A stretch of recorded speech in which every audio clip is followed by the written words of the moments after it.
Bonjour à toutes et bonjour à tous, bienvenue sur ma chaîne Demi-Univers Crypto. Nous sommes le 19 octobre 2023. Sur cette vidéo, on parle de Web3, on parle des entreprises du Web3. Mes amis, on fait le tour rapidement de tout ça, voir un petit peu ce qui est bien, pas bien, ce qui peut nous poser problème ou ce qui peut nous mettre en garde contre quelques événements qui pourraient perturber un petit peu votre situation dans la crypto-monnaie. Donc c'est très important de voir un petit peu les fondamentaux. Et on va parler de Bitcoin, on va parler d'Aptos, de SUI, de Reddit et d'injectifs DEX Elite. Et on fait tout ça rapidement. En premier, on va regarder le prix du BTC, 28 403, le TH 1547.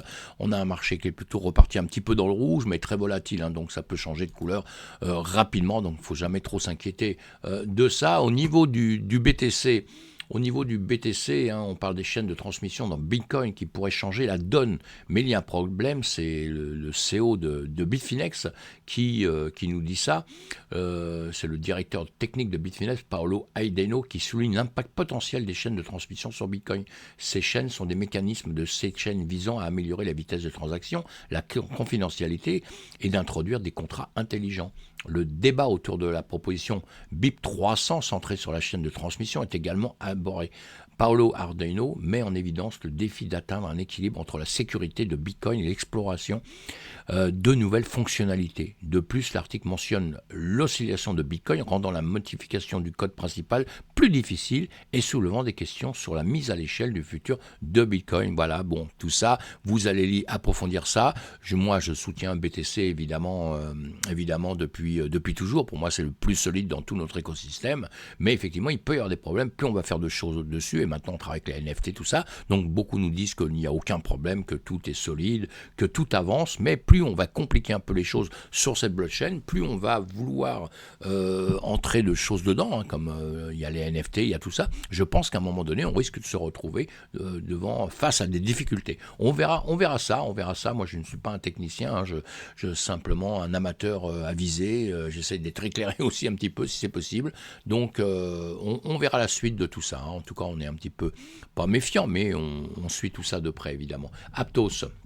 Et encore une fois, je soutiens le BTC, je suis clair et net là-dessus. Atos, allez, rétablir rapidement son réseau après une panne de 5 heures. Donc ça, c'est un petit souci aussi, ça nous fait peur, évidemment. Un incident majeur sur la blockchain de couche 1 d'Aptos qui a été confronté à une panne de réseau entraînant la suspension temporaire des dépôts et des retraits d'Apt sur plusieurs échanges de crypto. Voilà, cet événement souligne l'importance cruciale de la stabilité et la fiabilité des réseaux blockchain, en particulier pour les échanges et les transactions de crypto-monnaies. L'équipe d'Atos a réagi rapidement en travaillant sur la résolution du problème. Elle a réussi à rétablir le réseau en environ 5 heures. Bon, c'est pas mal. Cette réponse proactive a contribué à restaurer la confiance des utilisateurs, à minimiser les perturbations potentielles dans l'écosystème de crypto. Enfin bon, un incident qu'on prend en compte. On va suivre ça. On suit évidemment Aptos, qui est très très connu. Donc à suivre. Et nous, on va parler de SUI. S'échange près d'un plus bas historique au milieu du rapport sur l'enquête du régulateur sud-coréen. On parlait d'un message qu'il y avait hier, le 18, là nous sommes le 19. Et évidemment que ça aussi, ça pose problème, ça fait des soucis. Une situation préoccupante poursuit une crypto-monnaie alors qu'elle est en proie à une enquête des régulateurs sud-coréens sur des allégations de manipulation de l'offre de jetons par la fondation SUI. Il y a quelques points clés là-dessus. Il y a une enquête des régulateurs sud-coréens, donc après ça, cette baisse du prix, et on a eu une réponse de la fondation SUI. La fondation SUI a réagi aux allégations en qualifiant ces dernières de sans fondement et matériellement fausses. C'est elle qui dit ça. Elle a affirmé qu'aucune vente de jetons SUI n'avait eu lieu après les distributions initiales du programme d'accès communautaire et a souligné la précision du calendrier d'approvisionnement en circulation affiché sur son site web public. Bon, si vous êtes concerné un peu par ça, vous suivez bien ce que vous dit justement cette société. C'est très très important. Et puis sinon, si vous ne connaissez pas, allez approfondir un peu tout ça. C'est important de s'intéresser à ce qui se passe dans l'écosystème et de voir comment ça grossit et de voir aussi un petit peu les problèmes, de quelle manière elles se résolvent. Ça, c'est très très important pour moi. On a le cofondateur de Kraken, Reddit ne devrait pas détruire la valeur des jetons communautaires sans offrir rien en retour. Les réactions du cofondateur de Kraken, Jess Powell, face à la décision de Reddit de mettre fin à son service de récompense basé sur la blockchain, Community Point, et ses implications sur les jetons communautaires. Voici les points essentiels. Fin de Community Point de Reddit. Reddit a annoncé la fin de son service Community Point 3 ans après son logement. Cette décision, son lancement. Pas son logement, son lancement, mes amis. Cette décision a entraîné une forte baisse des prix du jeton communautaire liés notamment Moon et Brick. Et Jess Powell, le cofondateur de la plateforme d'échange de crypto-monnaies Kraken, a réagi en exprimant son désaccord avec la décision de Reddit. Il a suggéré que Reddit aurait dû au moins offrir une alternative ou un moyen de rédemption pour les détenteurs de ces jetons. Évidemment, il a raison. Reddit a invoqué les problèmes réglementaires comme l'une des raisons de la fin de la communauté. Cela soulève des questions sur la complexité réglementaire dans l'espace de la crypto et de la blockchain. On est toujours au même point, mes amis.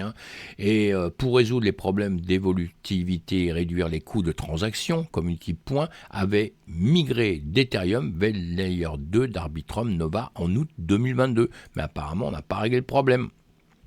La fin de la Community Point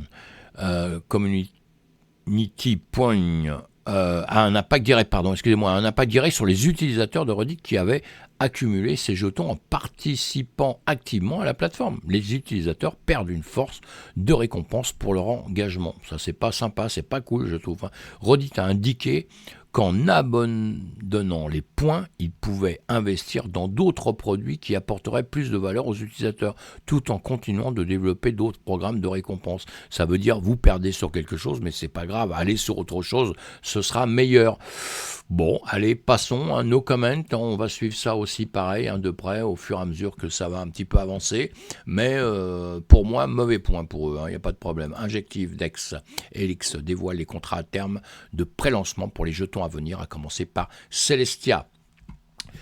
L'initiative d'Helix, c'est un échange décentralisé basé sur la blockchain Injective qui a introduit des contrats à terme de pré-lancement permettant aux utilisateurs d'échanger des jetons avant leur lancement officiel. Et donc Helix a lancé des contrats à terme de pré-lancement offrant aux utilisateurs la possibilité de négocier des jetons avant leur introduction officielle sur le marché. Cela permet au grand public d'accéder à des opportunités de trading sur des jetons à venir.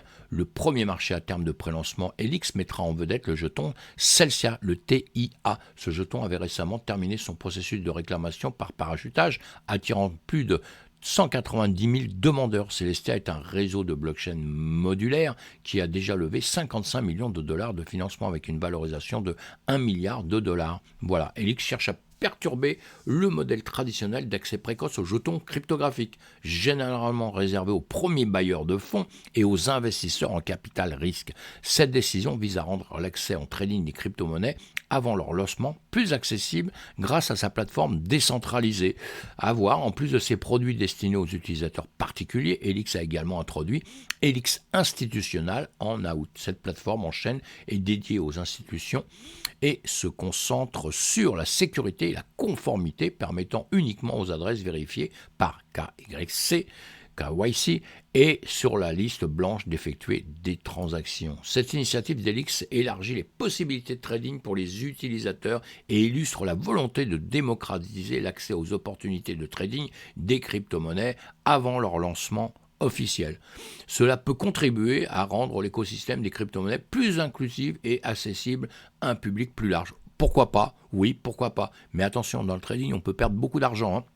Donc si vous ne connaissez pas, vous apprenez avant, et sur ma chaîne, si vous me suivez, je vous apprends gratuitement à trader, et gratuitement je vous apprends aussi, surtout les risques et la manière de se protéger d'une manière ou d'une autre. Je ne vous fais pas de conseils d'investissement, j'essaye juste dans l'ensemble de ne pas vous faire perdre d'argent, ce qui me paraît moi la chose la plus importante quand on veut se mettre dans cet écosystème de trader et de trading, mes amis. Moi je fais ça depuis très longtemps et encore plus longtemps que ça. Bon, allez, un petit coup de pub, c'est gratos pour moi en tout cas, et pour vous aussi, il n'y a rien à payer, il y a juste à cliquer sur le pouce, il y a juste à s'abonner pour écouter toutes mes vidéos, vous en fais pas mal je pense, et mettre un petit commentaire, ça me fait toujours plaisir les commentaires mes amis, vous êtes les bienvenus, abonnés, pas abonnés, vous êtes les bienvenus, pouce ou pas pouce, vous êtes les bienvenus, et faites attention, le but principal c'est de faire gaffe à ce qui se passe et de ne pas faire de bêtises. Bye bye, ciao.